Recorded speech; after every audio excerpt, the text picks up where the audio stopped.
Hoje a gente vai fundo numa das histórias mais chocantes da Bíblia, um verdadeiro escândalo. É tão importante que a narrativa principal para tudo só para contar esse caso. É uma história sobre engano familiar, uma busca desesperada por justiça e como, no fim das contas, uma dinastia inteira foi forjada a partir da humilhação de um líder.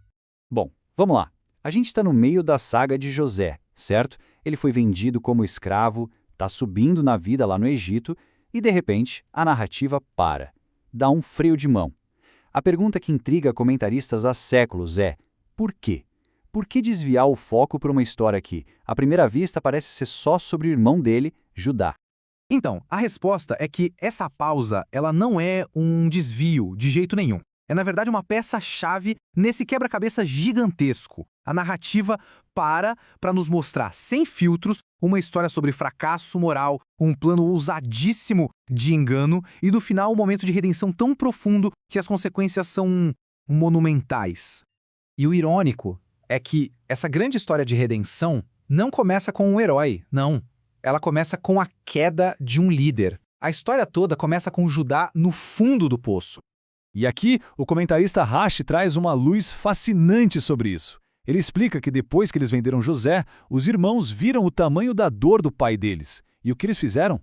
Se voltaram contra Judá, que teve a ideia, e botaram a culpa toda nele. Então, se sentindo rebaixado, culpado, Judá se afasta da família, já sem a liderança que ele tinha. E é justamente nesse momento, nesse exílio que ele mesmo se impôs, que o destino de Judá se cruza com o de uma mulher chamada Tamar. E é aqui que o conflito central dessa história toda começa, com uma promessa que foi negada. A história da Tamar é trágica. Primeiro ela se casa com o filho mais velho de Judá, o Mas o texto diz que ele era mau aos olhos de Deus. Rashi explica que ele não queria que Tamar engravidasse para a beleza dela não se alterar e por causa disso ele morre. Pela lei da época, o próximo irmão, o Onã, tinha que se casar com Tamar para dar um herdeiro ao irmão falecido. Mas Onã faz a mesma coisa e tem o mesmo fim. A única esperança que resta para Tamar é o terceiro filho, o caçula, Selá. E aí, Judá faz uma promessa bem clara para ela. Ele diz para Tamar voltar para a casa do pai e esperar. Assim que o menino Selá tiver idade, ele vai ser o marido dela. A linhagem da família vai continuar, a justiça vai ser feita. Pelo menos, essa era a promessa. Só que aqui é que vem o golpe. Rashi nos diz que Judá estava só enrolando ela com palha. Era uma desculpa esfarrapada. Ele não tinha a menor intenção de cumprir a palavra. No fundo, ele culpava Tamar pela morte dos filhos e tinha medo que Selá fosse o próximo. Basicamente, ele a deixa num limbo total, sem poder refazer a vida, negando a justiça que era direito dela. Só que a Tamar, ela não é do tipo que fica esperando como vítima, não. Diante de uma injustiça dessas, ela não se conforma. Ela bola um plano incrivelmente audacioso e arriscado para tomar a justiça com as próprias mãos.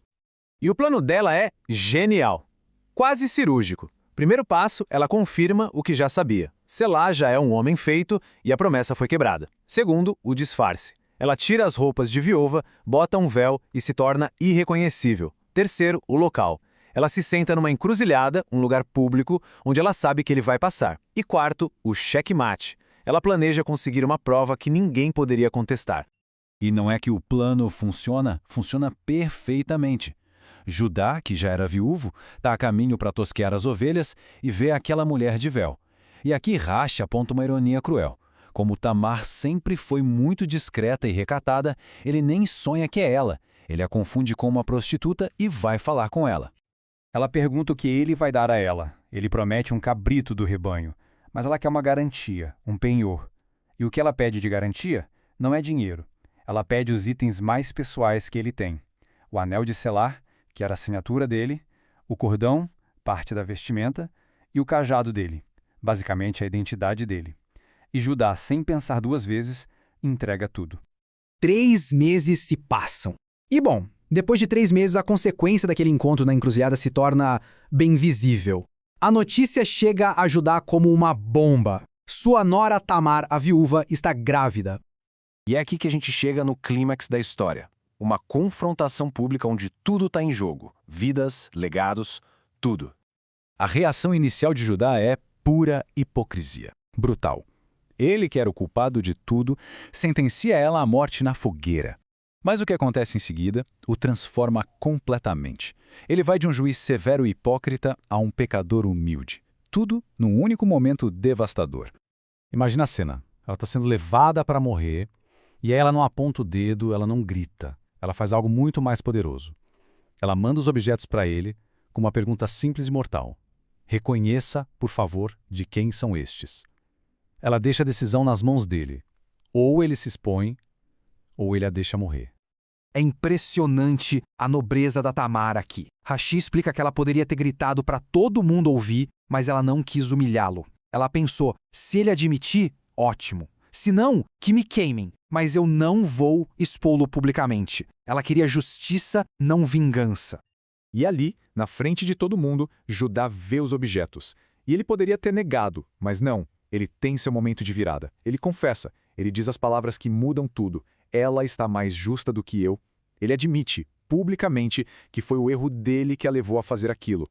É a redenção dele, ao vivo, em praça pública. Mas a história não acaba aí, com a confissão dele. Na verdade, é quase como se começasse de novo, porque o que nasce desse encontro muda a história para sempre. E aqui, Rashi adiciona um detalhe que arrepia.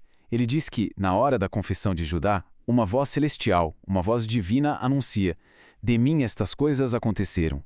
Isso dá a entender que, de alguma forma, o erro de Judá e o ato desesperado de Tamar estavam sendo guiados para um propósito maior. E por que isso? O comentário explica que foi por causa da retidão da Tamar. Por ela ter agido com tanta dignidade, mesmo correndo risco de vida, Deus decretou que dela e dessa união com o Judá agora redimido, viria a linhagem dos reis de Israel. Então, Tamar dá à luz gêmeos. E o nascimento deles já é cheio de simbolismo. O primeiro a botar a mão para fora é Zerá, e amarram um fio vermelho nele. Mas, numa reviravolta, o irmão dele rompe a passagem e nasce primeiro. Por isso o nome dele é Pérez, que significa romper.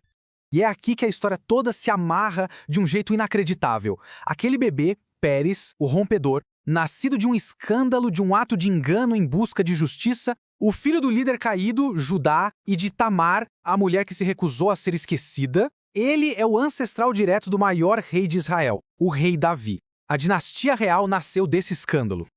Isso nos leva de volta para o começo, né? Por que parar a história de José para contar isso? Porque a história de Judá e Tamar mostra que a redenção pode vir do fracasso e que um plano maior pode se desenrolar até mesmo através das nossas ações mais imperfeitas. E nos deixa com essa questão para pensar. Como é que um legado que começa com tanto escândalo e engano pode no final ser visto como justo e parte de um plano divino? Essa é a complexidade no coração dessa história inesquecível.